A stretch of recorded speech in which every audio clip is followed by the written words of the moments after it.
Today on Investigate TV Plus, violence at a hospital puts a nurse's unborn baby at risk. This was my job that I had chosen, and I put her in danger trying to take care of sick people. Healthcare employees face an increased threat of violence while at work. We investigate what's being done to protect them from attacks. Some of our nurses are actually changing their professions, questioning their purpose as a nurse. Plus, a dream car's nightmare end. Knowing that it's not going to come back was tough. An owner rents out his ride only for it to vanish. We examine reports of car-sharing thefts across the country and what you can do to help ensure your vehicle comes home. And a musician refuses to let a devastating diagnosis silence her singing. Act 1, he says hello. My heart says here we go. In-depth stories that inform and inspire. You're watching Investigate TV Plus.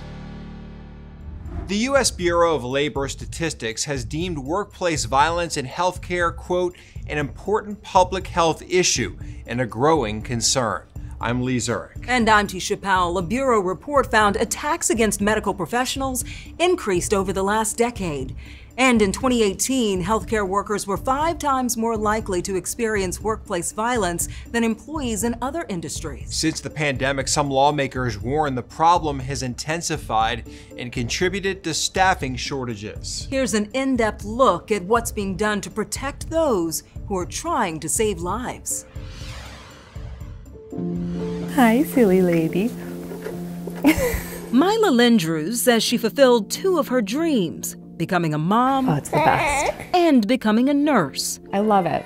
I love being a nurse, and I love helping people. But in 2022, while 32 weeks pregnant and working at a hospital in Vermont, both of those dreams were impacted, all in an instant. She just kind of suddenly lost it and launched herself up and across the room and tackled me. And I went backwards over a stretcher that was behind me. Lindrews says a patient who did not want to be discharged lunged at her and punched her in the stomach. And I had these 2 crystal clear back-to-back thoughts of the nursery is not finished and this isn't worth it. This job, this woman isn't worth it. Both mother and baby are healthy, but those moments of fear are hard for her to forget. This was my job that I had chosen, and I put her in danger trying to take care of sick people. Our entire department was shaken up about that for a while. Sheena Fisher, a director at the hospital, says Lindrews isn't the only employee in the ER who's been assaulted. She's just one example of many. It's happening a lot more frequent than anyone knows. The Bureau of Labor Statistics reports from 2011 to 2018, the rate of injuries from violent attacks against medical professionals grew by 63%. And hospital directors say they noticed aggression towards staff escalated during the COVID-19 pandemic. In 2020 and 2021, healthcare and social service workers accounted for nearly 80% of all non-fatal injuries due to workplace violence. I can't speak to exactly why that's happening, but I can definitely validate that the last 2 years we've seen an increase in violence. According to Press Ganey, an organization that runs healthcare surveys, in 2022, 2 nurses were assaulted every hour. Nationwide, that's about 57 assaults per day. Patient on-staff violence is impacting the overall workforce, and some of our nurses are actually changing their professions, questioning their purpose as a nurse. At a hospital in Topeka, Kansas, Chris Biesing wasn't a doctor or nurse when he was attacked, but was in a management role. As I was walking down the hall, there was a person that had been sitting on a bench, and he stood up and he attacked me and punched me in the jaw and drug me around the corner. Biesing missed 2 months of work and spent 2 years recovering. Broke my jaw, which led to 2 surgeries. Biesing returned to work in a new role, Director of Workplace Safety, and he admits he still thinks about the attack. I'll see someone walking down the hall and will wonder, do I need to protect myself? But he's used those thoughts to help make improvements.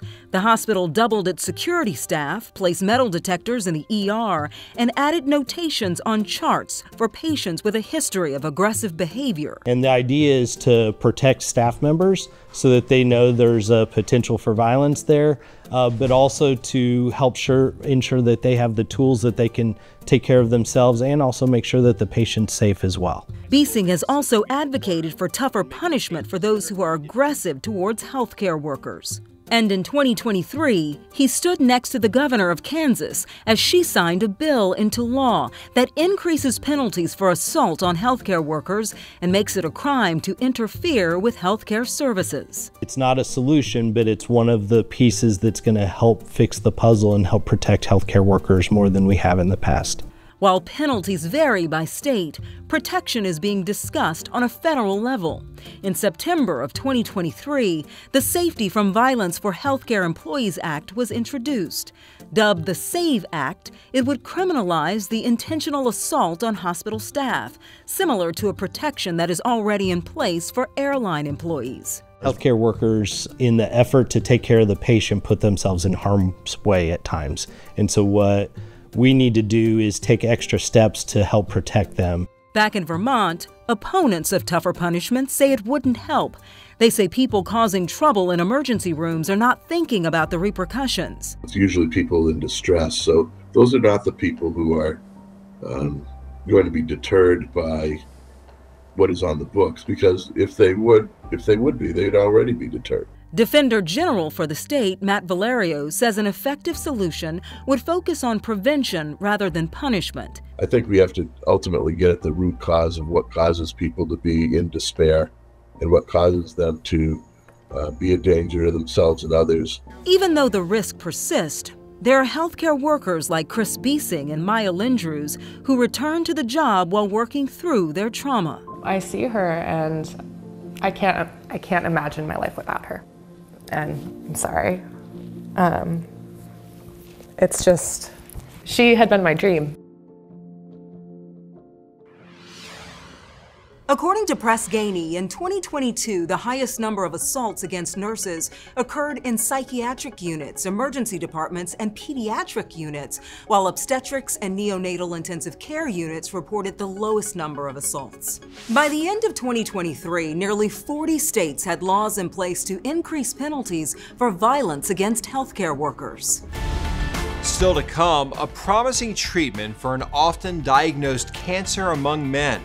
We can just focus on that area in particular where the cancer is and leave the normal tissue spared so it's not treated during the procedure. See how ultrasound waves are being used to help patients while reducing recovery times.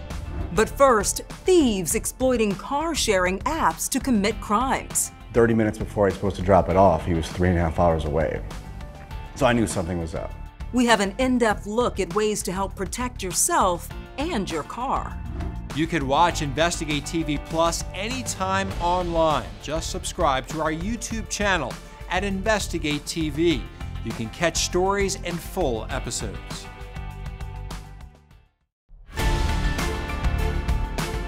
Renting out your home has become widely popular, but would you rent out your car? Hundreds of thousands of people in the U.S. do, using Turo and similar programs. They are peer-to-peer car-sharing platforms that boast a variety of vehicles for those in need of transportation. But car owners and police warn the gig comes with serious risk. People have reported renting their car only for it to be stolen. So on the same vehicle, happened twice. And the first time it took about 2 months to get the vehicle back. The second time it took about 3 months to get the car back. So it's been very frustrating in that sense. And our investigation found cases of theft across the country. Reporter Jeremy Finley spoke to a Turo host in Nashville, Tennessee, who had a nightmare experience with his dream car. It's easy to see why P.J. Pudich took so many pictures of his convertible Corvette.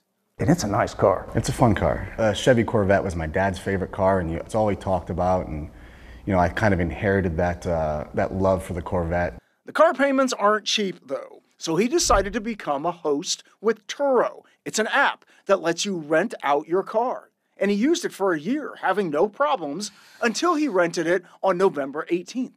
As part of the app's agreement, the renter had to show proof of ID in order to take the car.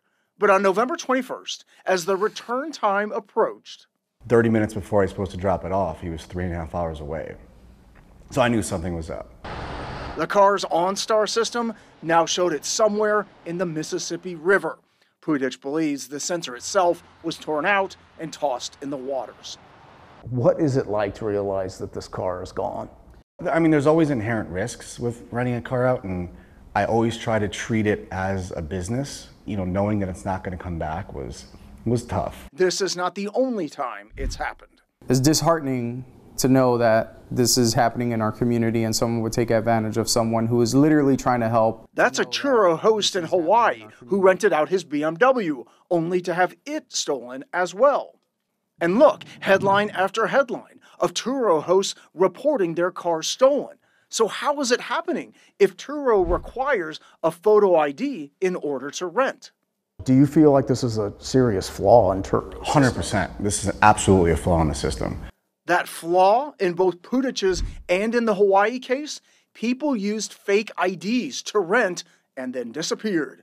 We asked Turo for an interview to inquire about their process of screening ID. They sent us a statement but didn't address how they scrutinize IDs, writing in part, while rare, incidents such as these are covered, each trip backed by liability insurance, reimbursing for damage or loss up to the car's actual cash value. Even if the company completely reimburses him, Pudich says it's been a nightmare end for his dream car.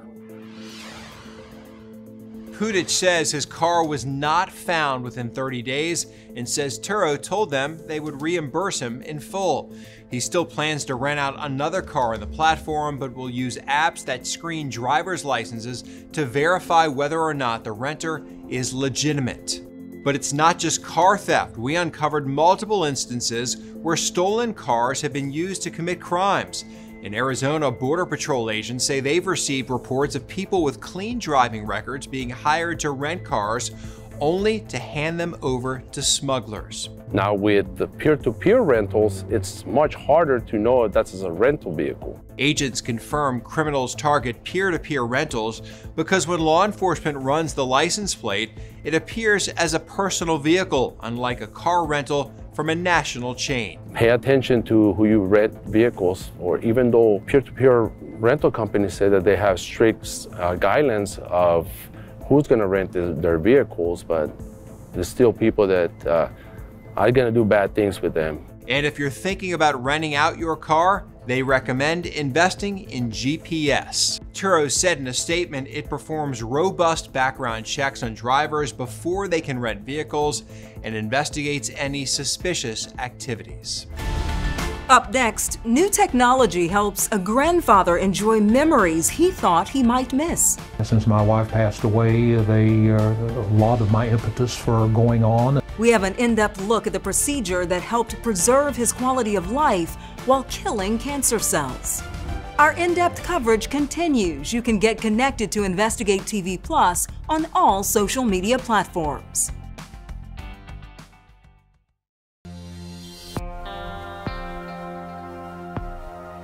The CDC says prostate cancer is one of the most common types among men in the U.S. And it's the second leading cause of cancer death in men, only behind lung cancer.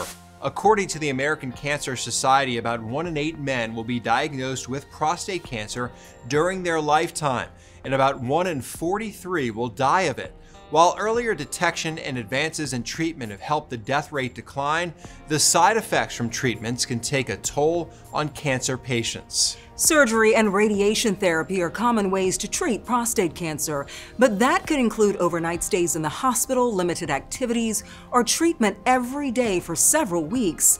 However, there is new hope. Reporter Carrie Beal spoke with the South Carolina man about his battle and shows us how new tech allowed for a faster recovery time. Bob Woods says he never noticed symptoms, but luckily he was going in for regular checkups for his prostate antigen levels. High levels can indicate that someone has prostate cancer. Over a period of about a year, it went up a full point, which was too fast. His doctor did a biopsy and confirmed he had early stages of prostate cancer. The typical treatment for this is either radiation or surgery. Hey, Mr. Woods, how are you? But urologist Dr. Patrick Springhart told him about a new treatment at Prisma Health. It's called Focal One HIFU robotic system therapy. The device uses high-intensity focused ultrasound waves to target and kill cancer cells. It works in the similar way sunlight passes through a magnifying glass, concentrating on the exact lesion of cancer. We can just focus on that area in particular where the cancer is and leave the normal tissue spared so it's not treated during the procedure. The procedure took about an hour, and he went home that same day. There was no pain, any kind of nothing that was debilitating at all about it. It was pretty surprising, really. No bleeding, anything like that. The results have been that when we have rebiopsied patient, there's been no cancer yet detected, and the functional outcomes like incontinence or leakage of urine or erectile dysfunction have not been present in any of the patients. Woods says he's really grateful for this procedure because he has 2 grandchildren. Yeah, since my wife passed away, they're a lot of my impetus for going on and to see as much of it as I can, see them perhaps marry and become parents themselves. Dr. Springhart says this procedure is best for patients who catch prostate cancer in the early stages, when it's still localized to one area. In Greenville, South Carolina, I'm Carrie Beal.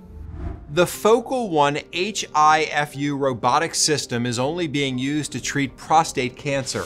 If you're looking for the treatment, Focal One has a map on their website, and there's dozens of physicians who perform it across the country. Dr. Springhart said researchers are also looking into other uses for the system, including the treatment of uterine fibroids. This is not cancer, rather irregular growth of the uterus that's often found during childbearing years. Coming up, an unexpected condition leads a singer to overcome what seemed like an impossible obstacle. I woke up one day and couldn't hear out of my left ear. How she's turning heads in the music scene while inspiring others to pursue their dreams. If I feel truly proud about a song I've written, then that's the best success to me.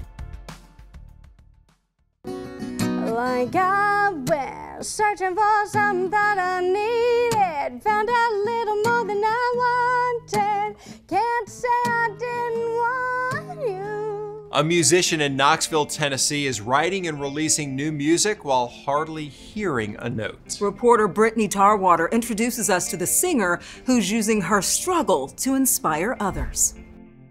Act 1, he says hello, my heart says here we go. Zoe Nutt doesn't just hear music, she feels it. Act 2, we're getting closer. Just listening to music, analyzing it, learning what a song is supposed to be telling you, and why. Like, those types of questions were always asked us as kids. I should have seen the signs. Why? It's the same question she asked when one day the music stopped. I woke up one day and couldn't hear out of my left ear. It was very stressful. There are parts of it that I don't remember because I think I was so stressed out about it. Doctors are still not sure, but think it's from a virus called cytomegalovirus, or CMV, something she may have gotten before she was born. There's no cure, and hearing loss is a common side effect, one that began for Zoe when she was about 4 years old. And by the time I was 8 years old, I had lost all of the hearing in my right ear. I wore hearing aids a little in that time to try to mitigate it, but at that point, 8 years old, profoundly deaf in the right ear. Her hearing continued to decline, oftentimes in waves. You're asking yourself, like, God, why this, why now? Am I supposed to be doing this, am I not? Have seen every doctor, done every test, and it sounds like my hearing loss will progress till I could potentially be profoundly deaf in both ears. She was losing her hearing, but never losing her passion for music. But in between the lines, I set out to do this, and I will figure out how to do it. She started writing songs and learned how to play the guitar. There were days where I literally would put my head against the guitar in order to hear what the chords were. She wore hearing aids, even got a cochlear implant in 2018, but it failed from a manufacturing defect. She had to have surgery to replace it. There was a moment that I was very embarrassed about wearing the implant and the hearing aid. Having things on your head and on your ears and wondering if people find that strange or not, I was a little worried about that at first, and now it's silly to think, but yeah, I think that I would have done this a lot sooner had I not been so afraid. Releasing music, serving as somewhat of a love letter to her family and herself. My first record I put out during my hearing loss issues when I was first losing my hearing. So it's called Like You, and that song is all about losing my hearing and wondering what like my children or loved ones will sound like when I can't hear them. So if you like a full circle moment, the same question she was asked as a child, now time to ask herself, why? If I feel truly proud about a song I've written, then that's the best success to me.